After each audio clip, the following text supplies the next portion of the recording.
Renungan Harian Jumat 18 September 2020, Pekan Biasa ke-24. Ikut melayani Yesus, ungkapan kasih yang nyata. Bacaan pertama diambil dari surat pertama Rasul Paulus kepada jemaat di Korintus, bab 15 ayat 12-20, dan bacaan Injil dari Injil Lukas bab 8 ayat 1-3. Saudara-saudariku terkasih, banyak orang tak segan-segan melayani Tuhan dan sesama dengan ikhlas hati tanpa perhitungan.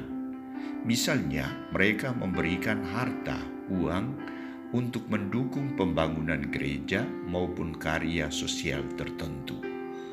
Ketika ditanya, mengapa Bapak dan Ibu mau berkorban atau mau mengorbankan harta, uang untuk gereja dan sesama yang menderita, jawaban yang diberikan adalah sebagai ungkapan rasa syukur dan terima kasih kepada Tuhan atas anugerah yang diberikan kepada mereka secara cuma-cuma, dan juga sebagai tanda partisipasi, rasa solidaritas, dukungan untuk pembangunan gereja dan karya pelayanan sosial, bukan untuk mencari pujian atau hormat. Saudara-saudariku terkasih, Yesus juga mendapat perhatian yang sama dari orang-orang yang telah mengalami pembebasan dari Allah. Santo Lukas menyebutkan beberapa perempuan yang ikut melayani Yesus dalam karya pewartaan Injil dari kota ke kota.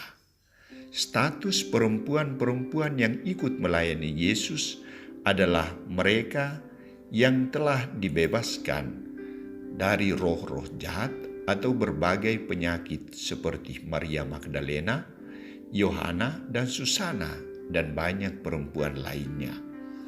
Tujuan keikutsertaan mereka dalam perjalanan karya pewartaan Injil dan melayani Yesus dengan harta kekayaan yang mereka miliki sebagai ungkapan kasih mereka kepada Yesus, sebagai ucapan syukur karena mereka telah dibebaskan oleh Yesus dari berbagai penyakit dan roh-roh jahat, sebagai ungkapan pengorbanan diri dan penyerahan diri mereka untuk mendukung karya Yesus, dan sebagai pernyataan diri mereka sebagai misionaris, murid-murid Yesus yang tidak lagi terikat oleh harta duniawi, tetapi semuanya itu dipersembahkan untuk pelayanan Injil Kerajaan Allah. Mereka juga mempersembahkan harta agar digunakan Yesus untuk membantu orang lain, orang yang membutuhkan. Inilah ungkapan kasih yang nyata dan ikhlas dari mereka untuk Yesus dan karya pewartaannya. Saudara-saudariku terkasih, di samping ungkapan ini, keikutsertaan para wanita ini dalam karya pelayanan Yesus mau menunjukkan bahwa kaum wanita kembali memperoleh kedudukan yang agung, mulia, dan berharga sebagai makhluk yang merdeka dan setara, serta diberi kepercayaan yang sama dengan kaum laki-laki dalam karya pewartaan Injil Kerajaan Allah. Mereka memiliki status yang sama dengan laki-laki di mata Yesus. Saudara-saudariku terkasih, dewasa ini gereja dan karya pewartaan gereja membutuhkan uluran tangan dan pengorbanan, partisipasi aktif dari seluruh umat beriman. Kita berkorban untuk gereja dan sesama, tak perlu menunggu karya penyembuhan atau melihat mujizat-mujizat dari Yesus.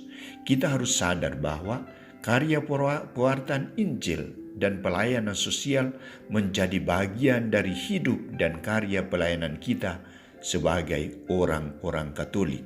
Maka kita perlu berkorban dan memberikan dukungan dana dan lain-lain. Di samping itu juga, kita harus berbangga bahwa pelayanan gereja saat ini dan pewartaan Injil serta pelayanan kasih telah melibatkan partisipasi aktif dari kaum wanita.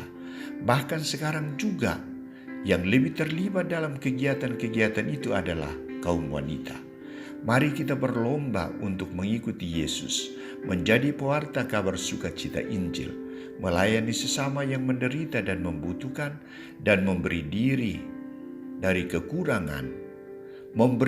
kekurangan untuk mendukung pembangunan visi gereja dan iman umat beriman. Itulah ungkapan kasih kita yang nyata untuk Yesus. Amin.